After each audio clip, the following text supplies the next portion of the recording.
Okay, good evening, everybody. A different location tonight. I'm in the garage. Got a few things in the works. Just go over it briefly, each one.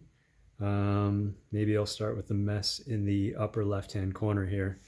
So, um, I've been working on something behind the scenes for quite a while, trying to figure out how I'm going to power frogs and how I'm going to do automatic switching. My current layout is a bit of a problem with the hard to reach switches, especially for my kids. So I need to put push buttons on the front. And I guess you guys don't know me, but I'm a cheap ass, so I'm not going to fork over 25 bucks for each point I have just to enable it to automatically switch. So I obviously went to the cheapest method, which is SG90s and an Arduino. But I've never been able to locate or write myself a sketch that will actually do this independently. Tons of examples on YouTube about running 16 servers off a PCA 9685, and they all run one after the other, but none of them have been independently controlled by a button. And What's his name? DIY Digital. Good job on him. He has a script posted right now. I think he wrote it about a year and a half ago. That does run one servo with one button, and uses an Arduino. The trick for me was to get it to run more than one. And I finally found a script on one of the Facebook groups, and some user named Shane. Well, the script is written in has the name Shane in the title, but it was a David guy that actually posted it on the group. So if there's any interest, I will point people in that direction. But the script is basically on the screen of the laptop right now. He was running it off of Mega, and he's obviously got 16 different maps there in the array. I'm only using 3 of them right now. It is very simple to adjust. Basically, the entire code continues on down the page here, but you don't have to touch that stuff, which is the beautiful part. All you have to do is set the number of servos in the upper left there. I've got it set to 3, and then code out or comment out using a double backslash the rest of the other 13. I've got 3 of them live, and you got to put the right pins in the Arduino. So this one actually has LEDs too. You can use red and green LEDs to notify which whether you're going straight or turned, or divergent, which is pretty cool. I haven't done that yet, but so yeah. Basically what I'm doing with this board in front of you, and this is my 1 by 6 foot board. This is going to go in my office, and I've been building switches. I got some code 83, code 70, and code 55 switches right now that I've been building, and this is my first go at setting them up with the servo and the push button and having powered frogs. So I've never had that. Most guys, I guess, half the guys are probably trying to do keep alives to get all the engines to go over the frogs. I'm going to try to actually power them and not do any keep alives. So that's my goal. The other goal for this little setup here is to speed match engines using Lock Programmer. So I'll be doing that on this. So I need a bit longer of a stretch. This is just kind of like step 1. I've got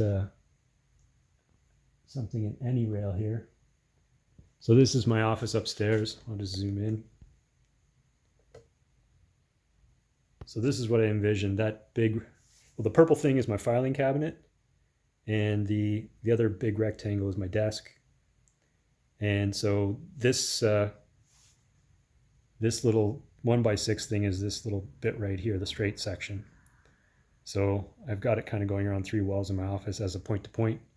I don't know if I'll get that far, but basically I want to get this first little module up to here working with push buttons, and I'll get it hooked up to my lock programmer.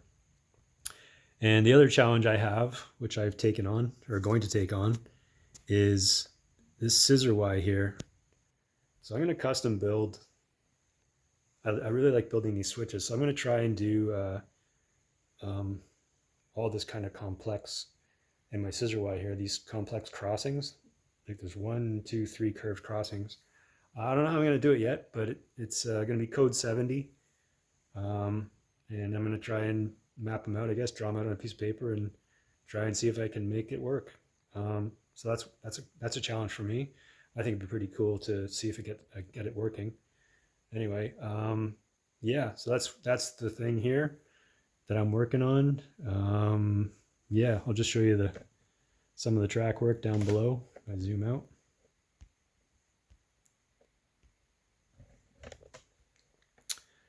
Yep. So there they are. This is the mainline track here. So that's code 83. This guy here is the kind of getting into the siding. So that's code 70. And then I've got a code 55 little section over here. This will be like an old dumpy warehouse district maybe, and place to park engines and just extra stuff. But that's code 55. So I got to build my code 55 track. But I will be using microengineering and Atlas code 83 and code 70 for the rest of it, just to fill in the gaps. Anyway, just wanted to say thank you to all my subscribers. Recently passed 500, which surprised me. But hey, you know, I appreciate everybody. Thanks for those to come back and watch diligently. That's appreciated as well. And yeah, I guess have a happy Saturday evening. This is what I'm up to. Some of this new tech for me will make it onto the layout down in the basement just to help us all switch, actually, because I knock things over reaching for switches as well. So hopefully get this developed further on, and you'll see some more on the big layout. Anyway, this is my test module for now. Have a good weekend. Appreciate everybody. Like and subscribe if you wish. Have a good night. Oh, it's me again. Silly me, I forgot to actually show you guys these things working. So, just using standard push buttons here, the big fat ones. So if I push this, this guy operates here. So watch this guy. So it's just a slight movement. That's enough to throw a switch. I think this guy's over here. Yeah, this guy's on over here, this one here. And then I've got a really dodgy button for this one here. This is my first one I did. All right, so that's the three of them operating independently. So once I get some more wires going, I'll actually drill those into the board and make them a permanent thing. I do have some slight vibrations in some of them. I think it's because I have not soldered any of this stuff. I just kind of stuck it together. Once I solder it, I believe the vibrations will go away. There's a lot of noise in the system right now. Anyway, I don't think it will vibrate once I solder things and get it all tidied up. Okay, I'll sign off for now.